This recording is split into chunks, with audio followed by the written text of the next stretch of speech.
Buenos días, ¿cómo están? Imaginen un empleado, un operario en una fábrica acá de Córdoba, en una automotriz, que es el empleado ejemplar, ¿no? Él llega temprano, hace bien su trabajo, la verdad que ayuda a los compañeros, todo lo quieren, salió muchas veces el mejor empleado del mes. Y en ese momento la empresa decide incorporar nuevos operarios. Es una empresa automotriz que está creciendo a tasas chinas. Ya pensarán que no es de este país la empresa. Pero vamos a hacer de cuenta que está en Córdoba, está creciendo a tasas chinas, toma nuevos empleados, nuevos operarios, y estos operarios va al lugar donde está este empleado ejemplar. Entra más o menos a fin de mes, el día 20 entra, ¿no? Entonces, como es un aprendiz, comete errores, ¿no? Si alguien ha estado con un aprendiz al lado trabajando, puede ser lo más desesperante que te puede haber pasado. Este aprendiz va cometiendo errores, los compañeros le hacen broma, le ocultan las herramientas, ¿no? Le hacen pagar piso, ¿no es cierto? Como tiene por costumbre el cordobés. Bueno, ¿y qué pasa? Y cuando viene la fecha de cobro de los salarios, bueno, al empleado ejemplar le pagan los premios, le pagan todo lo que le corresponde. Y el empleado nuevo que solamente tiene 10 días de trabajo, le pagan el mismo sueldo que le pagan al empleado ejemplar. ¿Cómo creen ustedes que se sentiría el empleado ejemplar? ¿Qué harías vos en el lugar del empleado ejemplar si esta situación se diera así? Ahora tengo otra pregunta. ¿Cómo se sentiría el aprendiz ante esta situación? ¿Qué harías vos en su lugar? Muchos dirían que esta situación es una situación injusta, ¿no? Estamos viviendo en la época de la justicia social. Y algunos dirían, esto sería injusto porque él no trabajó lo suficiente como yo, diría, ¿no es cierto?, un empleado ejemplar. Por lo tanto, no merece el mismo sueldo, el mismo trato que yo estoy recibiendo. Ahora, fíjense en que bajo la perspectiva de Dios, esto no es así. Y quiero invitarlos a que analicemos la situación. ¿El empleado ejemplar recibió el justo trato que merecía por parte de la empresa? Sí, por lo tanto ahí no hay injusticia. Pero sí pudiéramos decir, bueno, pero ¿qué pasa con este que trabajó 10 días, que era un aprendiz y cobró exactamente lo mismo, recibió el mismo trato? Bajo la perspectiva de Dios, el dueño de la empresa puede hacer como quiere. Si él quiere regalarle el mismo sueldo, está en todo su derecho de poder hacerlo. ¿O no es el dueño de todas las cosas? ¿O acaso el dueño de la empresa es el empleado, ¿no es cierto? Este empleado justo. ¿Él es el dueño de la empresa para determinar cómo debe hacer el dueño? Así como las pretensiones que puede tener un empleado ejemplar, existen cristianos ejemplares.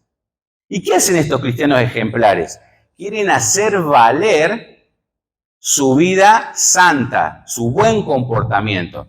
Entonces, ¿cómo hacen? De la misma manera que este operario, el cristiano ejemplar tiene que resolver esta situación que a él le parece injusta. ¿Y cómo hace? Agrega al mensaje de la salvación obras, cosas que se deben hacer. ¿Para qué?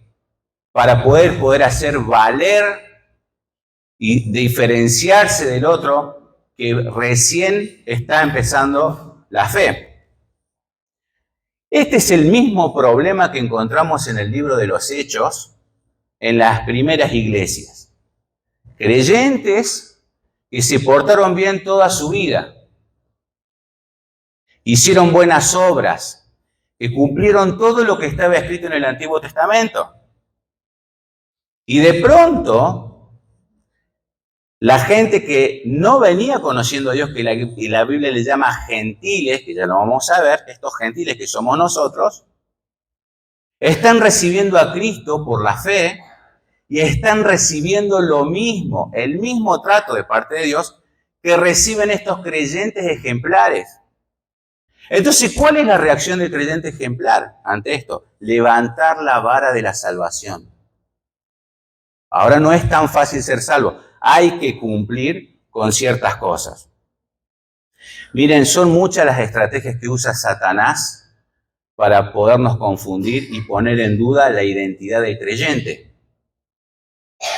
Fíjense que cuando fue tentado Jesús, fue llevado por el Espíritu para ser tentado en el desierto, una de las tentaciones que hace Satanás a Jesús es poner en duda su identidad. Él le dice, si realmente eres hijo de Dios, haz tal cosa o haz tal otra. Así nosotros encontramos que la estrategia de Satanás ha venido haciendo lo mismo vez tras vez. Si no haces tal cosa, no sos. Si no tenés tal otra, no perteneces. Voy a poner ejemplos más claros para ser directo. Hoy hay tanta falsa enseñanza que si no hablas en lenguas, no sos. Si no recibís sanidad, no alcanzás. Si no sos prosperado, no perteneces. Y estas cosas lo que hacen es alejar a las personas de Dios en vez de acercarlas. El contexto del pasaje que vamos a ver hoy, Pablo y Bernabé han vuelto de su viaje misionero, el primer viaje misionero, han vuelto a la iglesia de Antioquía. Esta es la iglesia que los ha enviado a evangelizar, ¿no es cierto? Y ellos han vuelto para contar las grandes cosas que Dios ha hecho entre los gentiles, que vendríamos a ser toda la población no judía, es decir, estamos incluidos allí. Entonces, en ese momento, algunos creyentes, viendo todas estas cosas que Pablo y Bernabé contaban y que estaba viviendo en la iglesia, donde la gente se estaba acercando a Dios, fíjense en lo que escribe en Hechos capítulo 15, versículo 1, si me acompañan ustedes con sus Biblias. Yo voy a leer la NBI, la nueva versión internacional, si puede ser la versión NBI. Dice así el versículo 1, algunos que habían llegado de Judea a Antioquía se pusieron a enseñar a los hermanos, a menos que ustedes se circunciden conforme a la tradición de Moisés, no pueden ser salvos. ¿Ustedes se imaginan esto? Quiero aclarar que la circuncisión era un requisito del Antiguo Testamento a cumplir. Entonces, si ustedes no cumplen los requisitos que están escritos en el Antiguo Testamento, no pueden ser salvos. ¿Por qué decían esto? Porque Pablo y Bernabé y la iglesia de Antioquía predicaban que la salvación era por fe, por creer en Jesucristo, por creer en el mensaje del Evangelio, que ya vamos a ver enseguida. Ahora, estos creyentes, fíjense que enseñaban, por lo tanto eran maestros enseñando cómo se debía ser salvo. Por lo tanto, lo que tenemos acá es un caso de falsa enseñanza, falsos maestros que confunden a las personas y ocultan el mensaje de Dios y se las hacen difícil. Ustedes pueden imaginar cómo se puede sentir una persona que ha recibido a Cristo en su corazón, que crea el mensaje, que está disfrutando el gozo de poder empezar de nuevo a vivir una vida en Cristo. El Espíritu Santo ha venido a su vida, lo está cambiando, y de pronto viene el pastor y le dice, si no haces tal o cual cosa, no podés ser salvo. Pone en duda su salvación. ¿Se dan cuenta el peso que tenía la iglesia de Antioquía? Cómo estaba siendo trastornada por esta gente que venía de Judea. Eran judíos. Estos eran judíos mesiánicos. Esta palabra la va a escuchar. Eran judíos que cumplían el Antiguo Testamento, los pactos del Antiguo Testamento, pero creían que Jesús era el Mesías. Reconocían a Jesús como el Hijo de Dios.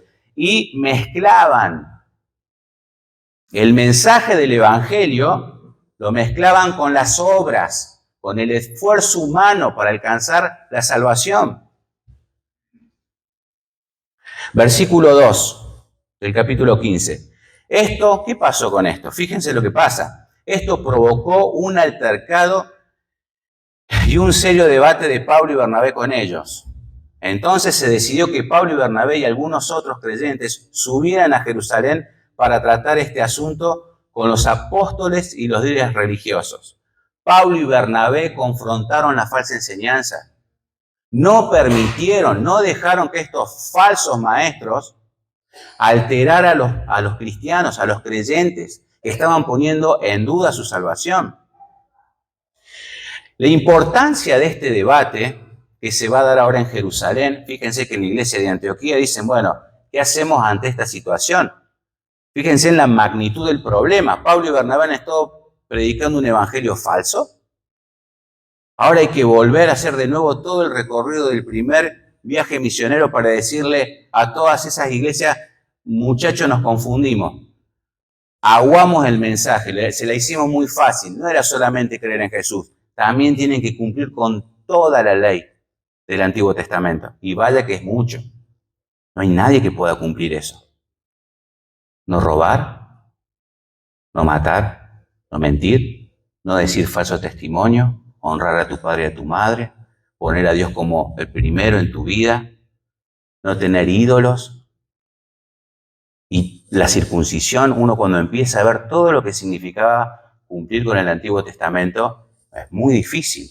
Entonces, de seguro que Pablo y Bernabé estaban siendo acusados de predicar un evangelio livianito, ¿no? Qué fácil, por la fe.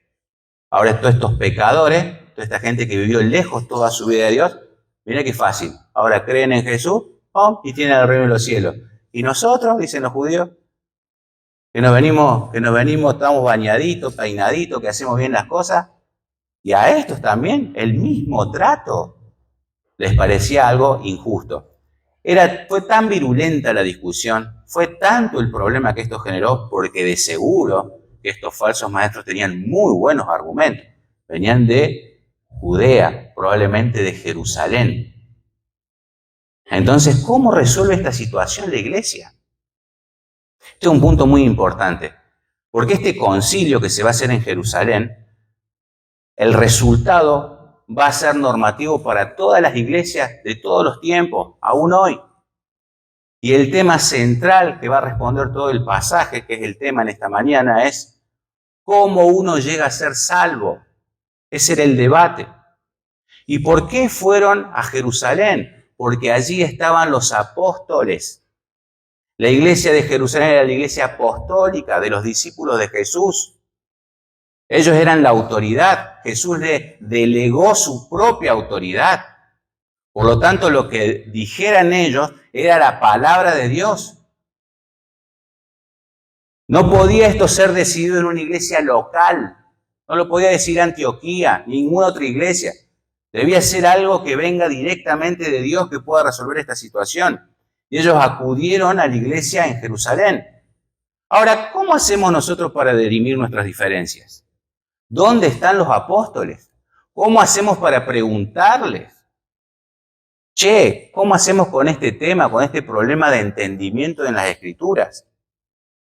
Los apóstoles siguen al presente. Su enseñanza la tenemos en nuestras manos. Es el Nuevo Testamento. Ese es el concilio de Jerusalén. Nosotros podemos acudir ahí para resolver toda diferencia que tengamos. Y esto es lo que hizo la iglesia.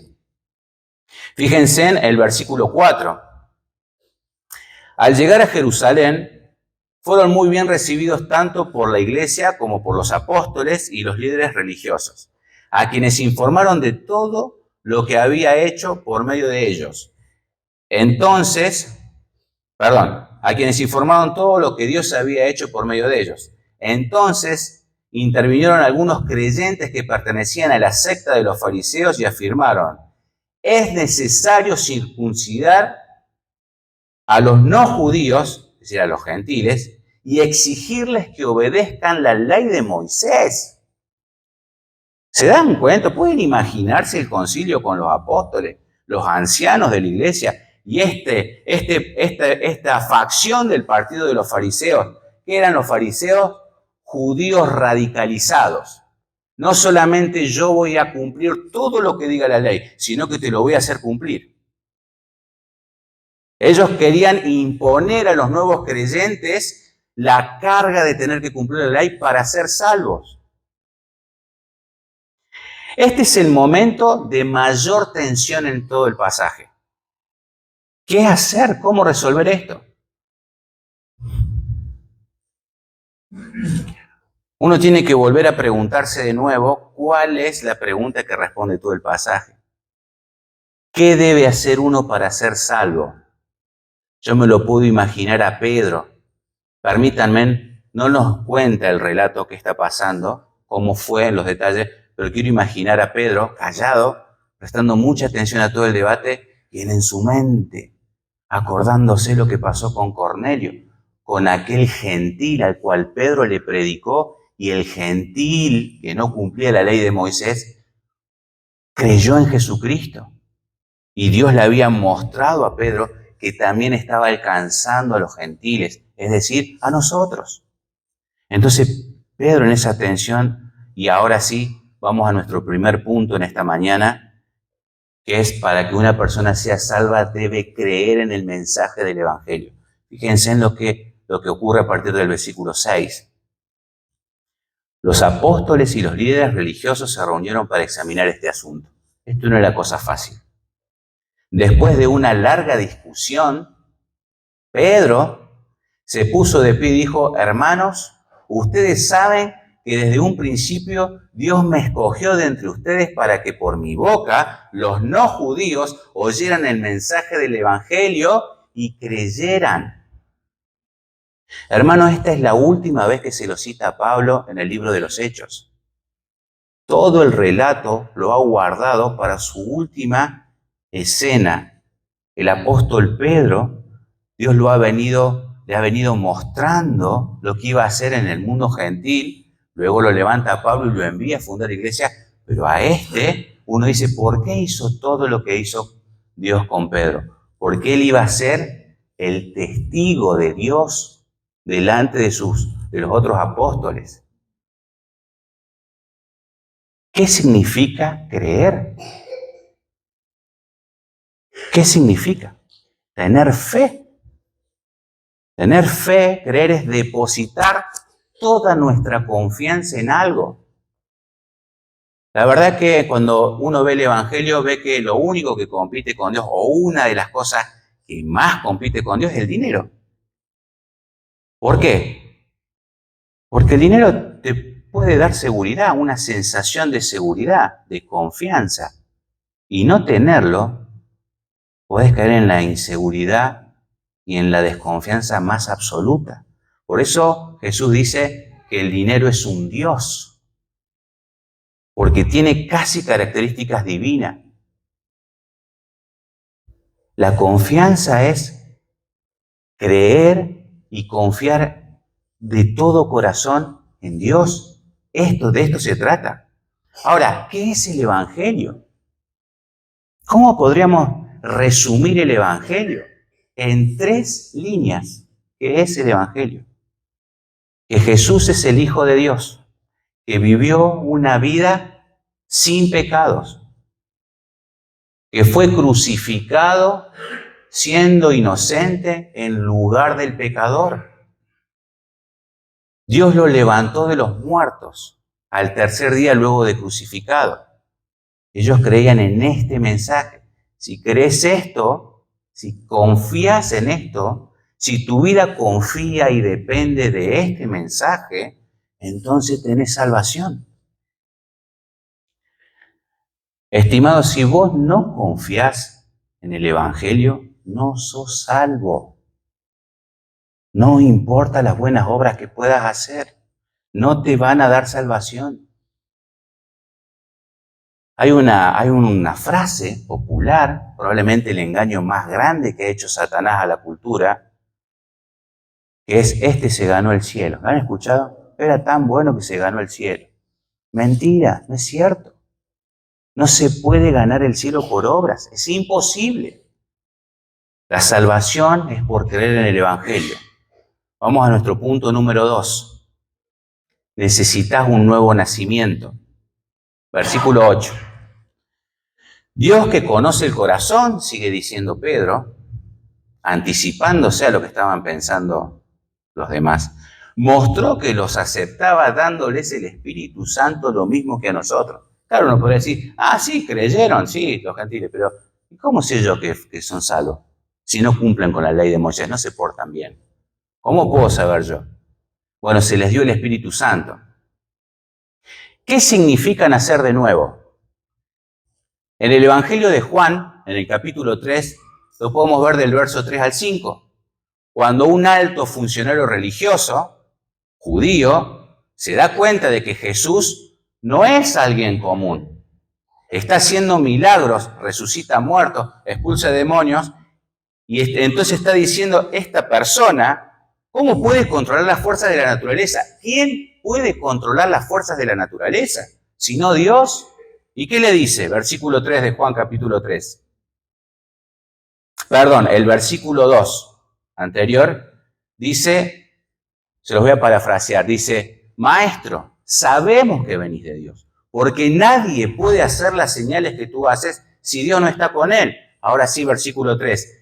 Jesús es como le estaría diciendo, muy bien, Nicodemo, estás reconociendo que soy Dios, que soy enviado de Dios. Ahora te falta una cosa, te aseguro que quien no nazca de nuevo no puede ver el reino de Dios.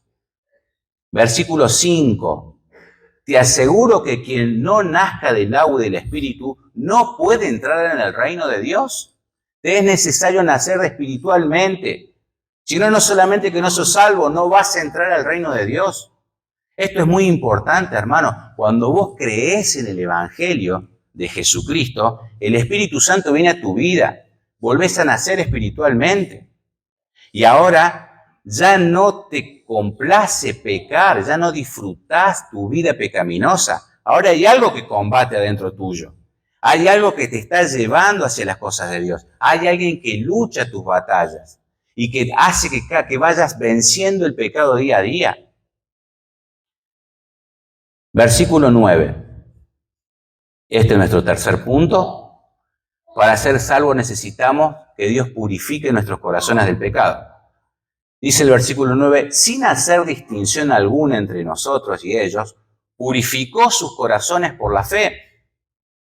Dios perdona tus pecados. Probablemente puedas estar pensando que has hecho cosas que no merecen el perdón de Dios. O pensás que hay pecados que Dios ya no puede perdonar. No es así, no importa lo que hayas hecho.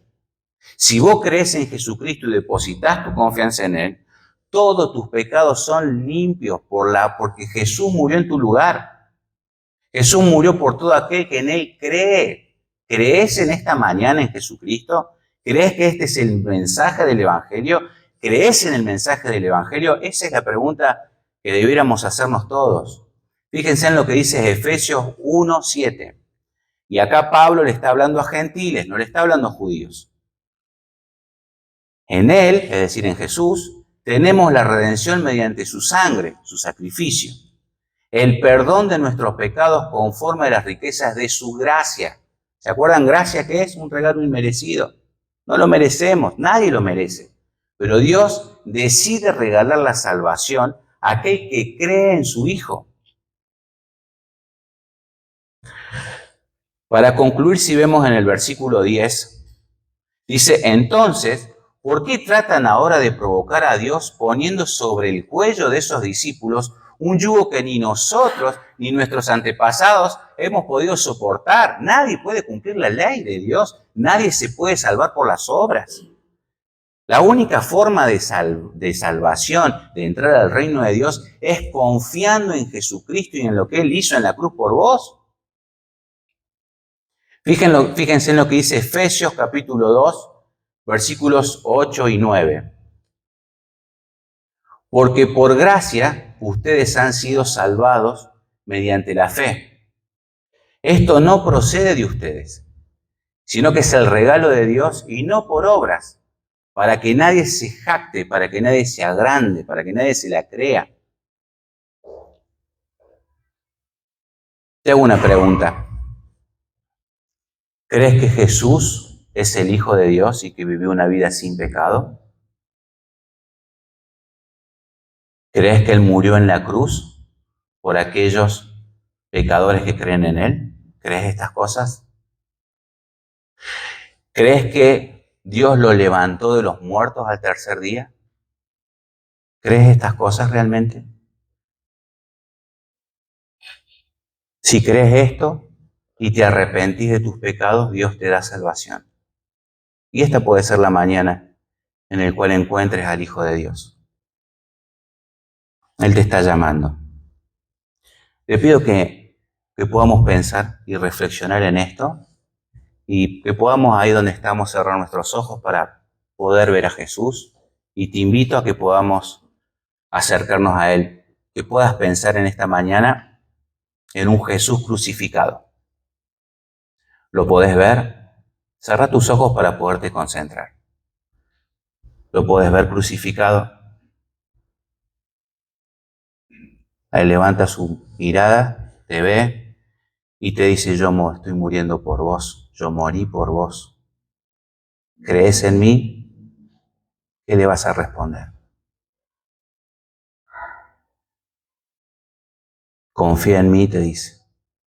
Yo voy a estar con vos todos los días hasta el fin del mundo. Dice la Biblia que con el corazón se cree y con la boca se confiesa. ¿Querés confesar ahí donde estás, en tu lugar? ¿Querés confesar estas cosas? Yo lo voy a confesar y si querés repetirlo conmigo, y créelo en tu corazón. Créelo profundamente en tu corazón. Jesús, creo que sos el Hijo de Dios. Creo que venís de Dios y que viviste una vida sin pecado. Jesús, creo que moriste en la cruz, sufriste por mí. Y te pido perdón por mis pecados. Te pido que me limpies, Señor. Señor, te necesito. No voy a poder entrar al reino de los cielos portándome bien. Ya lo sé. Pero creo que Jesús es mi Señor, mi Salvador. Te pido que vengas a mi vida. Jesús, dame tu espíritu para que purifique mi corazón, te lo suplico. Perdón por mis pecados. Perdón, Señor, ayúdame, te necesito.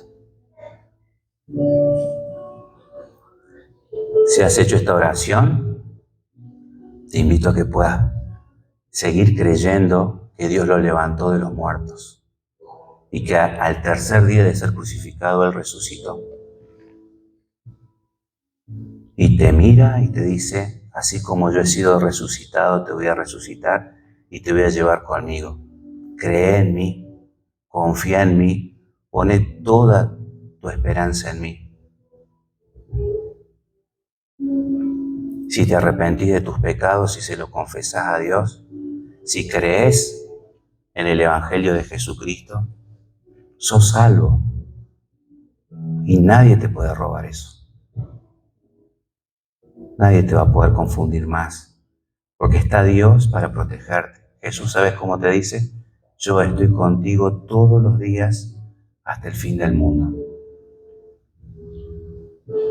Padre, gracias por el sacrificio de Jesucristo.